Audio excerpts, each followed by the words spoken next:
Sandeep sir, जो अभी हम स्थिति देख रहे हैं, जिस तरीके से चप्पे चप्पे पर सुरक्षा कर्मियों की तैनाती थी, क्या बम्पर वोटिंग इसका जवाब माना जाए? जो कुछ पश्चिम बंगाल में हो रहा था, जिस तरीके की भाषणबाजी हो रही थी, और जो एसआईआर के साथ, जो एसआईआर में किया गया बंगाल की जनता के साथ, क्या इस बम्पर वोटिंग को उसका जवाब माना जाए, उसका रिएक्शन माना जाए? ये एक्चुअली देखिए, जो जिस तरह से 91 लाख वोटर्स का वोट काटा गया राम प्रकाश जी, ये बहुत ही दुर्भाग्यपूर्ण है। पश्चिम बंगाल की जनता, पश्चिम बंगाल भारत में एक ऐसा राज्य है जहाँ की जनता भी सीरियस है, सरकारें भी रिलेटिवली सीरियस होती हैं, क्योंकि जैसी जनता होती है वैसी वो सरकार होती है। और बंगाल में इस तरह के अमानवीय मूल्यों के लिए बहुत ज्यादा स्पेस नहीं है। वहाँ के लोग क्रिएटिविटी में समय लगाते हैं, लगाना चाहते हैं, बेकार की चीजों में वो अपना समय खर्च नहीं करते हैं। और इसलिए जो पहले की वहाँ की लिस्ट थी, वोटर लिस्ट, वो बेहतर थी। लेकिन बंगाल, चूंकि बंगाल के लिए पीछे पिछले 10-15 सालों से ये प्रयास किए जा रहे थे कि कैसे भी इसको जीतना है, क्योंकि एक बहुत ही महत्वपूर्ण राज्य है। और याद रखिएगा कि वो ये जो चक्रवर्ती सम्राट बनना चाहते हैं, हमारे जो पहले विश्वगुरु बनना चाहते थे, योगेंद्र यादव जी ने बड़ा अच्छा लेख लिखा है। उन्होंने इसी एनालॉजी का प्रयोग करते हुए कहा है कि पहले तो ये विश्वगुरु बनना चाहते थे, वहां ट्रम्प इनको पकड़ पकड़ के गाली दे रहा है, हम लोग की भोजपुरी में गाली दे रहा है, वो भी फुहर फुहर गाली दे रहा है। मैंने कुछ बचा नहीं है। मैंने इनके मुंह पे कालिक पोत दिया है उसने, तो विश्वगुरु बनने से तो रहा है। तो अब ये जो है चक्रवर्ती सम्राट बनना चाहते हैं भारत के भीतर, तो इन्होंने अश्वमेध यज्ञ का घोड़ा छोड़ा, ममता बनर्जी ने उसको पकड़ के बांध दिया। अब बांध दिया तो इनको ये ईगो पे लगा, अब इनके ईगो पे इतना लगा कि जाके वहां फोटो खींच रहे हैं, 2 दिन से पड़े हुए हैं, जैसे लगता है कि देश में कहीं कोई मुद्दा नहीं है।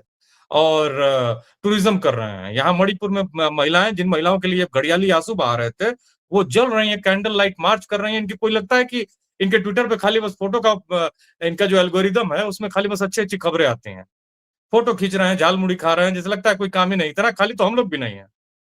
तो सबसे बड़ी बात यह है कि वो वोटर लिस्ट दुरुस्त थी, लेकिन इतना एक्सपेरिमेंट किया गया उसमें। पहले वहां के जितने भी इलेक्शन ऑफिसर्स थे उनको हटाया गया, आईएएस ऑफिसर्स को ट्रांसफर किया गया, उसके साथ हर तरह का एक्सपेरिमेंट किया गया। अंत में लॉजिकल डिस्क्रिपेंसी के नाम पर अंत में 27 लाख और लोगों के नाम काट दिए गए। जब उनके 138 लोगों के सैंपल्स में से देखा गया कि 136 दुरुस्त हैं, तो फिर कोर्ट भी इसमें नंगी हो चुकी है, क्योंकि उसने लोगों के खिलाफ एक जजमेंट दिया, और उसके बाद फिर उसको बैक ट्रैक करना पड़ा, पीछे हटना पड़ा, और अंत में उसने ये स्वीकार किया कि इन लोगों को वोट देने दिया जाए। 27 लाख लोगों को वोट नहीं दिया, वोट नहीं दिया देने जा रहा, मैंने वोट नहीं दिए जाने का जजमेंट हो चुका था। अब ऐसी स्थिति में फिर उनको कहा गया कि आप वोट दे सकते हैं। सोचिए कि ये कितना बड़ा अन्याय था। मैं एक और चीज बता दूं कि ममता बनर्जी इस समय भारत में पूरी ईमानदारी से जनता के लिए और विपक्ष की तरफ से लड़ने वाली एकमात्र नेता है। इसलिए क्योंकि वो पूरी ईमानदारी से लड़ रही हैं, और यही उनका वो मतलब इसी की वजह से वो सत्ता में है। वो कोई ऐसी लिगेसी के साथ नहीं पैदा हुई थी, वो कोई ऐसी नेता नहीं थी जो एक पॉलिटिकल पार्टी उनको विरासत में मिली थी। लेफ्ट के खिलाफ जो वहां 1977 से लेके 2011 तक सत्ता में थी, सिंगूर और नंदीग्राम के आंदोलन के बाद वो वहां की चीफ मिनिस्टर बनी। वो भी लेफ्ट की गलती की वजह से, जो वामपंथ को छोड़ के हर पंथ को फॉलो कर रहा था। तो अब जो भी हुआ, अब वो सत्ता में है और सही रिप्रेजेंटेटिव है। हाँ, उनकी भी सरकार में एक समस्या है, लेकिन दिक्कत ये है कि बंगाल का जो समाज है ना राम प्रकाश जी, वो एक पार्टी सोसाइटी स्टेट है, जिसको पार्थ चैटर्जी एक थियरिस्ट है, साफ साफ कहते हैं कि बंगाल के जीवन में पार्टी पॉलिटिक्स इतना डीपली वोवेन है ना, इतनी भीतर तक है कि वहां एक एक आदमी पहचाना जाता है कि वो किस पार्टी का कार्यकर्ता है या किस पार्टी से उसका अफिलिएशन है। ये यूपी बिहार या उत्तर की राजनीति में ऐसा नहीं है। हमारे यहाँ बहुत ही माने लोग ऐसे हैं जो कुछ भी कर सकते हैं, लेकिन वहां पार्टी की पहचान है। तो वहां एक संकट है कि जो भी पावर में रहता है वो ऑटोमेटिक वो डोमिनियरिंग पोजीशन में आ जाता है। ममता बनर्जी इस नेचर की नहीं है, ना ही वो अपने कार्यकर्ताओं को ये कहती है कि आप इस तरह के काम करिए। तो अमित शाह जो धमकी दे रहे हैं, हालांकि उसमें बनावटी चीजें ज्यादा हैं, लेकिन उसमें पार्टी सोसाइटी होने की वजह से जो पावर में रहती है पार्टी, वो कहीं ना कहीं डोमिनेट करती है, सच्चाई है। लेकिन कोई लूटपाट नहीं हो रही थी, कहीं इस तरह की चीजें नहीं हो रही थी जिस तरह की भाषा का ये लोग प्रयोग कर रहे हैं। यही लोग लूटपाट कर रहे हैं। अभी हमारे पूर्ववर्ती वक्ता ने कहा कि 2400, सही बात है, 2400 बटालियन पहुंची हुई है वहां पे। किस लिए पहुंची हुई? क्या दंगे हो रहे हैं वहां पे? 2 फेज में चुनाव होने का क्या मतलब है? तमिलनाडु में 1 फेज में खत्म हो गया। आपने बटालियन, इतने बड़े संख्या में आईएएस ऑफिसर्स का तबादला किया, 506 का किया, जिसमें 495 या 92 केवल पश्चिम बंगाल में है। अब ऐसी स्थिति में बाकी लोग सब देख रहे हैं कि भाई हो क्या रहा है। पूरी आपने अपनी मशीनरी लगा दी ट्रांसपेरेंसी के नाम पे। जो आपका चीफ इलेक्शन कमिश्नर है वो एक बार तो ये तो नहीं कहता है कि भाई प्रधानमंत्री जो है महिलाओं के झूठे मुद्दे पर रो रहे हैं, उनके ऊपर कोड ऑफ कंडक्ट लगा है। एक आदमी जाके इनकी पार्टी का कहता है कि ये लैंड ऑफ बंगाल नहीं, लैंड ऑफ काबा है। अब आपने कोई कार्रवाई की उस पर? वो भी मुख्यमंत्री एक प्रदेश का, कोई कार्रवाई नहीं होती है। इतनी खुली छूट मिली हुई है कि एक तरफा आपने वो दे रखा है। अब आपको एक आंकड़ा बताता चलूं कि अभी जो 42 सीटें हैं लोकसभा की, उसमें 29 एमपीज हैं तृणमूल कांग्रेस के, जिसमें से 38% महिलाएं हैं, रामप्रकाश जी। और बीजेपी की तरफ से केवल 13% है। रिजर्वेशन की मांग हो रही है 33% की। 5% दीदी पहले से ही उधार है, ज्यादा दे रखा है उन्होंने। अब कौन महिलाओं का हितैषी है, कौन महिलाओं का विरोधी है, ये जनता जान रही है बंगाल की। अच्छा, बंगाल जो भूमि है राजा राम मोहन रॉय की है, जहां सबसे पहले भारत में पुनर्जागरण हुआ। पुनर्जागरण विचारों का था, पाखंड का नहीं था।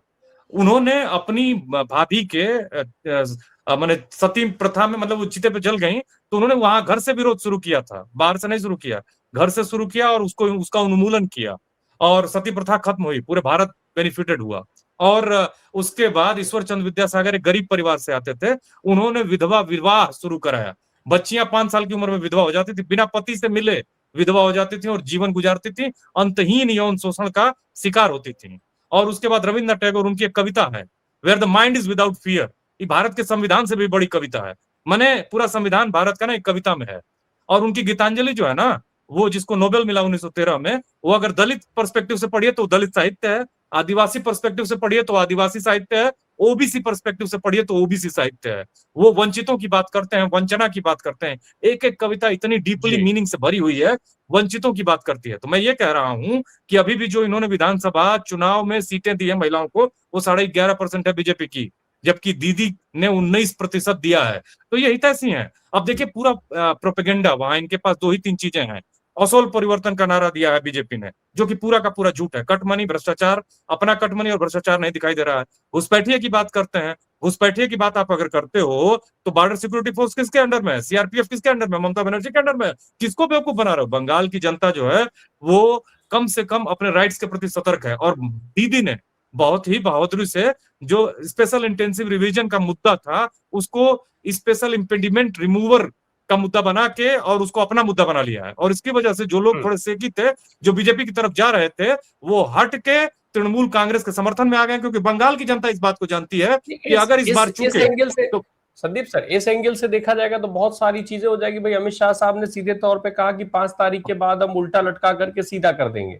चुनाव आयोग के कान में क्या ये बात नहीं गई होगी? क्या चुनाव आयोग को इस पर सवाल नहीं करना चाहिए कि आप क्या कह रहे हैं? वोटर्स के लिए आप कह देंगे कि टीएमसी के गुंडे घर से बाहर नहीं निकलेंगे। अरे जो टीएमसी के वोटर है वो गुंडा कैसे हो गया? वो क्या सारे सारे वोटर्स गुंडे हो जाएंगे? देखिए एक चीज स्पष्ट है राम प्रकाश जी, कि टीएमसी के वोटर्स ना गुंडे नहीं है। पार्टी सोसाइटी है, क्लब का कल्चर है, लोग आइडेंटिफाइड हैं। लेकिन गुंडे तो अभी आजकल के जो वहां की बीजेपी पार्टी है उसमें है, क्योंकि उनको समर्थन मिल रहा है। गवर्नर उन्होंने चेंज किया आर एन रवि को, एक ऐसा आदमी जो अपने न्यूसेंस वैल्यू के लिए जाना जाता है। लॉजिकल डिस्क्रिपेंसी के नाम पर, तार्किक त्रुटियों के नाम पर, अनियमितताओं के नाम पर इन्होंने असली लोगों के वोट काट दिए भाई। मैंने मुर्शिदाबाद मुर्शिदाबाद में 11 लाख वोट काटे गए हैं, मालदा में 8 लाख वोट काटे गए हैं। बंगाली अस्मिता की लड़ाई बना दी दीदी ने। और ये चुनाव वो मुश्किल में थी, लेकिन वो जीत रही हैं। जीतने के बावजूद इन लोगों ने डेरा डाल रखा है कि हमको कैसे भी जीतना है। ये चुनाव जो है एक्चुअली इलेक्शन कमीशन की गुंडागर्दी के लिए जाना जाएगा। इतनी बड़ी गुंडागर्दी पूरे भारत के चुनावी इतिहास में कभी नहीं हुई थी। और ये जो गुंडागर्दी हो रही है उसको जनता देख रही है, और उसको जाके सामने बताने की जरूरत है। यूपी में क्या आप समझ रहे हैं कि कोई चुनाव हो पाएगा क्या? 2027 में कोई चुनाव नहीं होने वाला है। लोग भ्रम में हैं। ये बंगाल में जो हो रहा है ये अंतिम चुनाव है भारत का, और इस चुनाव के बाद कुछ बचने वाला नहीं है। क्योंकि जिस तरह से ट्रांसपेरेंसी के नाम पर जो काम किए गए हैं वो लोकतंत्र का मुंह काला करने के लिए काफी हैं। और इस सरकार ने बता दिया है कि जब ट्रंप हेल होल कहता है भारत को और गैंगस्टर्स विथ लैपटॉप कहता है भारत के लोगों को, तो ये भारत सरकार एक मने ने थोड़ा सा भी गंभीर नहीं है भारतीय लोगों की अस्मिता को लेके, जो ममता बनर्जी अपने लोगों को लेके गंभीर है। और बंगाल के लोगों को ये बात समझ में आ गई है कि अगर हम इस बार चूके तो ये राज्य जो है बिहार बना दिया जाएगा, उत्तर प्रदेश बना दिया जाएगा। ये पूरे पाखंड की लेबोरेटरी बना दिया जाएगा। और इससे बचने के लिए लोग दीदी को वोट कर रहे हैं, इससे बचने के लिए लोग दीदी के साथ हैं और मजबूती से हैं। दीदी के शासन में समस्याएं रही होंगी, लेकिन दीदी ने जो महिलाओं के लिए काम किया वो बीजेपी अब सोच रही है। दीदी ने वहां लक्की भंडार नाम की एक योजना चलाई, बहुत पहले चलाई है। मैंने अपनी आंखों से बंगाल में लोगों को उस योजना से लाभान्वित होते हुए देखा है। मैंने देखा है कि जो वहां की सरकारी डिस्पेंसरी है पशुओं की, वहां से मुर्गी वितरण होते हुए देखा है। मैंने देखा है कि लोग छोटे छोटे समूहों में जाते हैं और कैसे उनके लिए काम की व्यवस्था की जाती है, कैसे मनरेगा का पैसा इन लोगों ने रोक रखा है और कैसे गंभीरता से मनरेगा में वहां काम होता है। उत्तर प्रदेश की तरह कागज पे झूठा काम नहीं होता है, बिहार और उत्तर प्रदेश की तरह। मनरेगा में मैंने देखा है कि लोग कैसे पेड़ लगाते हैं, कैसे कुओं की सफाई होती है, कैसे वो गंभीरता से काम हुआ है और आज तक इन्होंने पैसा रोक के रखा है। दीदी ने उसको भी मुद्दा बनाया है। तो ये जो लखीश्री भंडार है, ये जो तमाम सबुज साथी, कृषक साथी, ये जो योजनाएं लगाई है ना दीदी ने, उससे लोगों में पूरा सेटिस्फेक्शन है। अब लक्की भंडार का आप देख लीजिए इम्पैक्ट कितना गहरा है। SC ST महिलाओं को 1000 रुपया पर मंथ मिलता है, घर बना के दिया है दीदी ने। 50-50 हजार रुपए दिए थे गरीब लोगों को घर बनाने के लिए और मिले हैं वो लोगों को, नीचे तक पहुंचे हैं। जो ये भ्रष्टाचार का आरोप लगा रहे हैं, ये सब पूरा का पूरा झूठ है। ये अपने राज्यों में अगर उस भ्रष्टाचार को रोक पाते तो जनता की बड़ी सेवा हो जाती।